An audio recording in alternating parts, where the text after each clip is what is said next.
Rád bych představil nově vzniklý tým, jmenuje se MS Rally Truck. Navigátor Jarda Lamáč, který xkrát na Dakaru byl a Dakar má v maličku.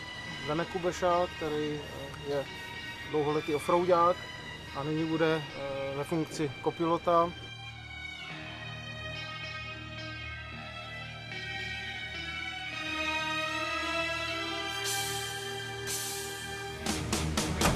Tady roleta, no vidím, 100 metrů doleva, odemčila, dobrý, doleva.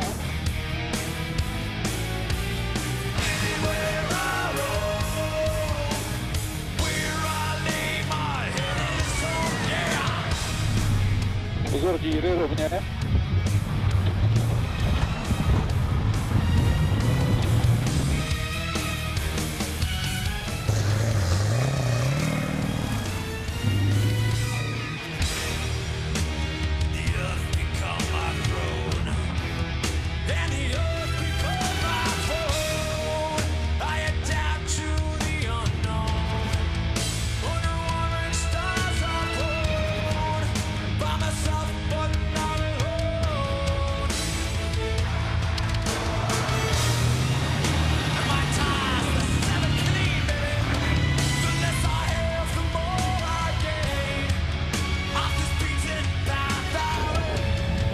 Dobrý, brzo.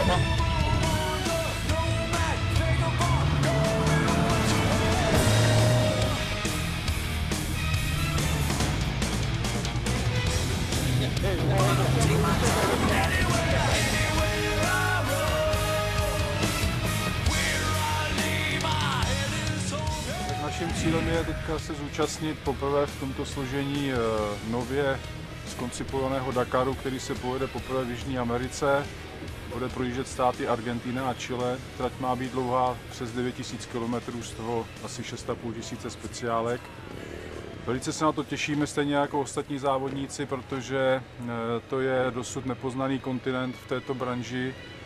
Nikdo tam nemá žádné zkušenosti, budou tam hory, budeme se pohybovat na mořské výšce od 0 do 3500 metrů. Takže si myslím, že nás čeká hodně zajímavého, náročného závodění.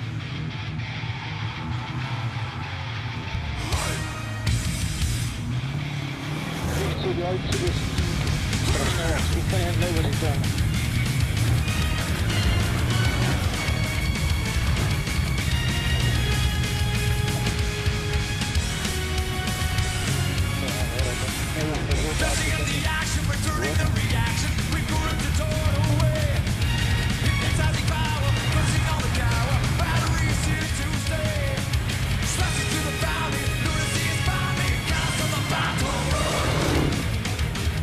Technické přípravy probíhaly v podstatě už několik měsíců dopředu.